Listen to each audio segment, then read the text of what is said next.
এই মুহূর্তে একটা গুরুত্বপূর্ণ প্রশ্ন হচ্ছে যে বাংলাদেশের রাজনীতিতে আওয়ামী লীগকে কি নিষিদ্ধ করা হবে, আওয়ামী লীগকে কি নিষিদ্ধ করা যাবে, আওয়ামী লীগ কি আগামী নির্বাচনে অংশ নিতে পারবে। এই প্রশ্নগুলো খুব গুরুত্বপূর্ণ হয়ে আসছে। নির্বাচন যতই ঘনিয়ে আসতে থাকবে এই প্রশ্নগুলো বারবার বিভিন্ন ফোরামে, বিভিন্ন অ্যাঙ্গেলে, বিভিন্ন প্রক্রিয়ায় সামনে চলে আসবে এবং সেগুলোর উত্তর কী হবে তা নিয়ে কে কী উত্তর দিল তার উপর নির্ভর করে নানা ধরনের বিরোধও তৈরি হবে এবং এ নিয়ে রাজনীতি চলতে থাকবে। আচ্ছা, আমরা বরং দেখি এখন পর্যন্ত পক্ষগুলি কি কি, কারা নিষিদ্ধ করতে চান, কেন চান, কারা চান না, কেন চান না, এই বিষয়গুলো নিয়ে একটু কথা বলি। এটা এর মধ্যে স্পষ্ট। নিষিদ্ধ করার পক্ষে যারা আছে, যারা নিষিদ্ধ করতে চান, তারা হচ্ছে বৈষম্য বিরোধী ছাত্র আন্দোলন নামে যে সংগঠনটা আছে, তাদের যারা নেতৃবৃন্দ তারা নিষিদ্ধ করতে চান। জাতীয় নাগরিক কমিটি যেটা আছে, তাদেরই একটা ভাতৃপ্রতিম সংগঠন হতে পারে, তারা নিষিদ্ধ করতে চান এবং তাদের যে প্রতিনিধিরা সরকারের মধ্যে আছেন তারা নিষিদ্ধ করতে চান। এই চান, আর কাউকে চাও তো এখন মানে নিষিদ্ধ করতে চায় এরকম খুব একটা শুনি। বিএনপির দু একজন নেতা বিচ্ছিন্নভাবে কথা বলেছেন, তারাও বলেছেন আওয়ামী লীগকে নির্বাচন করতে দেওয়া হবে না, এরকম দু একজন বলেছেন, একদম বলেন নেতা না, বলেছেন। কিন্তু বিএনপির কেন্দ্রীয় পর্যায়ের লিডার যারা আছেন, বেশ পলিসি মেকার যারা আছেন, যেমন তারেক রহমান, যেমন মির্জা ফখরুল ইসলাম আলমগীর, ওনাদের মুখে আমি কখনো নিষিদ্ধ করার কথা শুনিনি। ওনারা বারবার বলেছেন যে বিএনপি একটা Democratic party, liberal Democratic party. BNP এই ডেমোক্রেসি যে নর্মসগুলো আছে সবগুলো মেনে তারা রাজনীতি করতে চায়। ও কিন্তু স্পষ্ট, কারণ এই নর্মসের মধ্যে নিষিদ্ধ করার বিষয়টা নাই। যাই হোক, এগুলো আমরা চাই এবং তারপর কোনো পলিটিক্যাল পার্টিকে নিষিদ্ধ করা হবে কি হবে না সেটা জনগণের ব্যাপার। এখন বিএনপি এটা কেন চায় এটা তো সবাই জানে যে এই রাজনীতিতে বিএনপির সবচেয়ে বড় প্রতিদ্বন্দ্বী হচ্ছে আওয়ামী লীগ। গত 15.5 বছর 16 বছর ধরে বিএনপি বাংলাদেশের রাজনীতিতে সবচেয়ে বেশি অত্যাচারিত, নির্যাতিত হয়েছে আওয়ামী লীগের কাছে। তারপরও বিএনপি কেন চায় না, এটা একটা বিরাট বিশ্লেষণ। এই বিশ্লেষণটা আমি আগামী দিনের জন্য রেখে দিলাম। আগামী দিন যদি অন্য কোনো বড় খবর না থাকে এটা নিয়ে আমি কথা বলবো যে বিএনপি কেন আওয়ামী লীগের নিষিদ্ধ চায় না, এটা নিয়ে আলাপ করবো।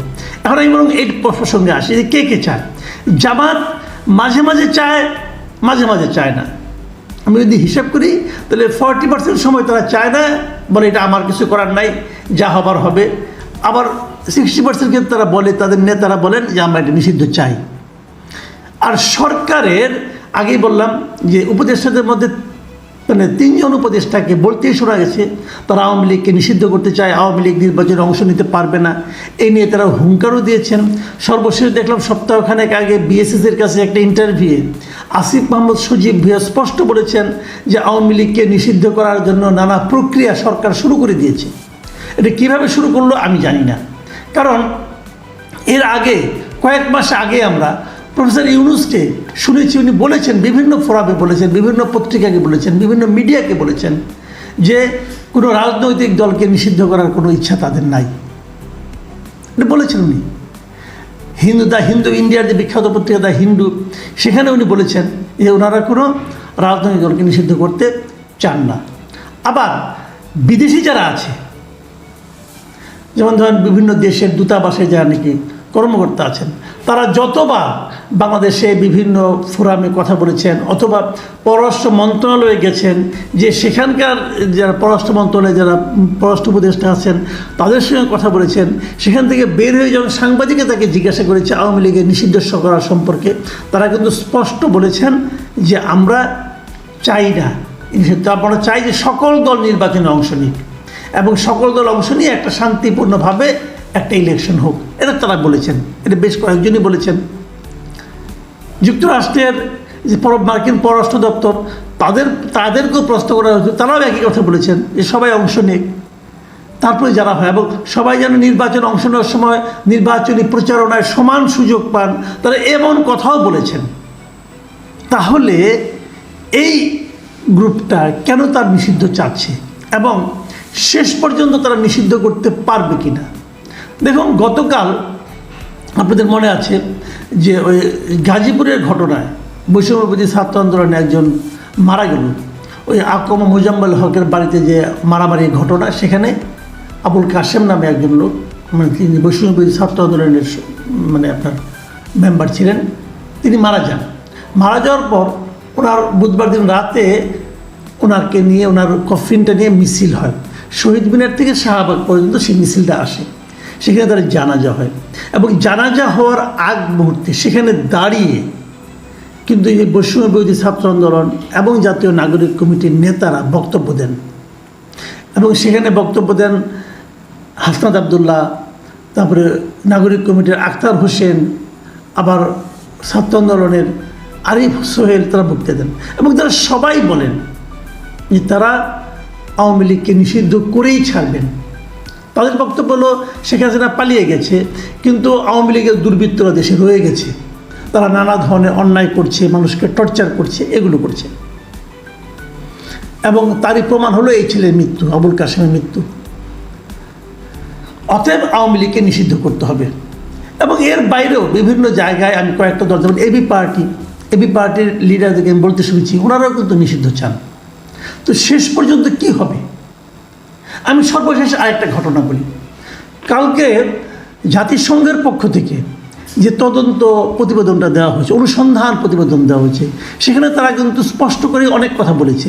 শেখ হাসিনা কীভাবে অতিরিক্ত বল প্রয়োগ করেছে, শেখ হাসিনা সরাসরি নির্দেশে কীভাবে মানুষকে খুন করা হয়েছে, সেখানে শেখ হাসিনাকে তার মন্ত্রীদের কাউকে সরাসরি গণহত্যার দায়ে অভিযুক্ত করা হয়েছে।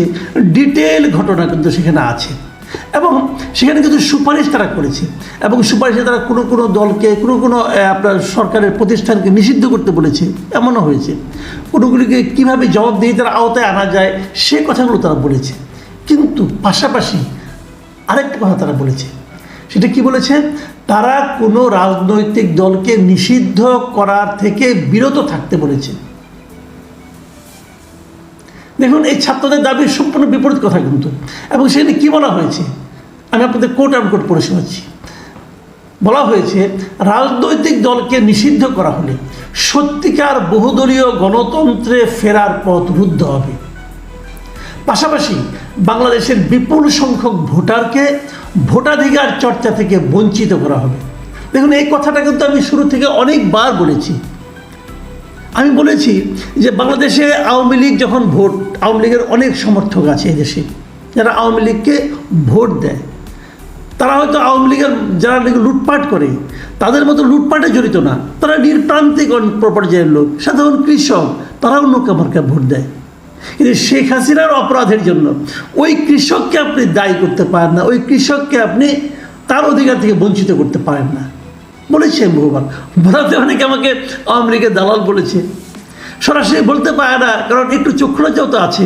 কারণ বিগত সময়ে আওয়ামী লীগ যখন সরকার ছিল, তখন যারা এই দেশে থেকে আওয়ামী লীগের সরকারের কর্মকাণ্ডের বিরোধিতা প্রকাশ্যে করেছে, যদি তাদের একটা লম্বা তালিকা করেন, সেই তালিকার শেষ দিকে হলে কিন্তু আমার নামটা ভাই রাখতে হবে। আমি বলেছি, অনেক রিস্ক নিয়েই বলেছি, কিন্তু সরাসরি দালাল বলতে পারে না, কিন্তু একটু ঘুরিয়ে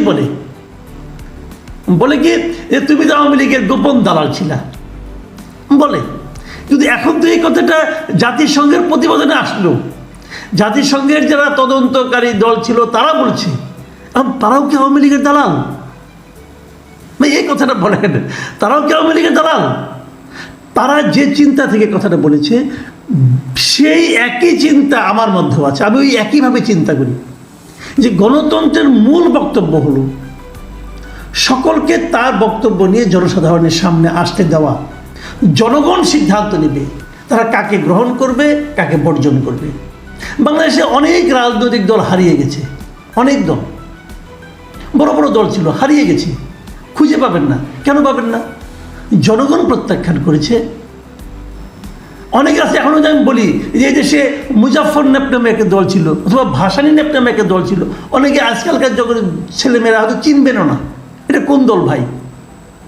জনগণ এই দলকে আর গ্রহণ করেনি। মুসলিমই একটা দল ছিল যার নেতৃত্বে পাকিস্তান হয়েছিল, এত বড় দল হারিয়ে গেছে। তাকে কেউ নিষিদ্ধ করছে না? কেউ করেনি, হারিয়ে গেছে। জনগণ তাকে আর চায় না। সেভাবেই হারিয়ে যাবে যদি জনগণ না চায়। কিন্তু জনগণকে আপনি চাইতে দিবেন না, বলবেন যে আমি যা চাই তুমিও তাই চাও, তা তো হয় না রে ভাই।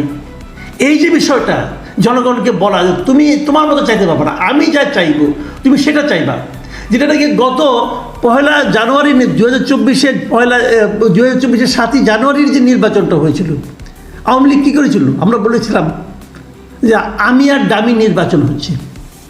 সেটার ব্যাপারে জাতিসংঘ কী বলেছিল, ইউরোপীয় ইউনিয়ন কী বলেছিল মনে আছে আপনাদের?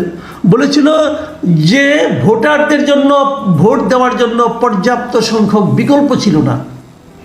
আমি বহুবার বলেছিলাম বড় লম্বা ব্যালট পেপার, কিন্তু আপনি যেখানেই সিল দিবেন ওইটাই আওয়ামী লীগ। যদি বিএনপির কেউ এখানে সিল মারতে যায় তার জন্য কোনো জায়গা নেই। এই একই কথাই এখনও হবে যদি আপনি আওয়ামী লীগ ইলেকশন করতে না দেন।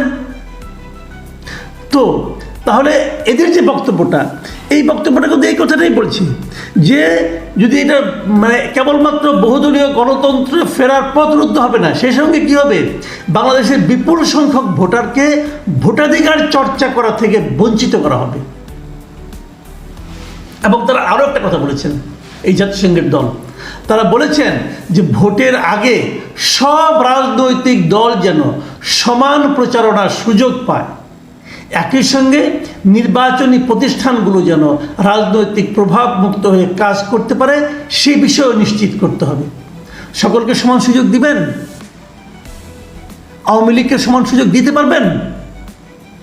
যদি না পারেন কি করে বলবেন যে আপনারা বহুদলীয় গণতন্ত্র কায়েম করতে চান? এখনই কি আওয়ামী লীগ তার রাজনৈতিক কর্মকাণ্ড চালাতে পারছে?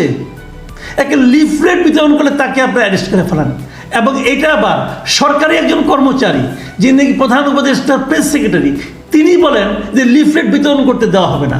আমি তাকে সবিনয়ে জিজ্ঞাসা করতে চাই, আপনি তো সচিব পর্যায়ের একজন ব্যক্তি, প্লিজ আমার একটা কথার উত্তর দেন। আপনি যে লিফলেট বিতরণ করতে দেবেন না, যে লিফলেট বিতরণ করলে গ্রেফতার করবেন, ভাই কোন আইনে করবেন? কোন আইনে আপনি করবেন? কোনো উত্তর দিতে পারবেন না আপনি।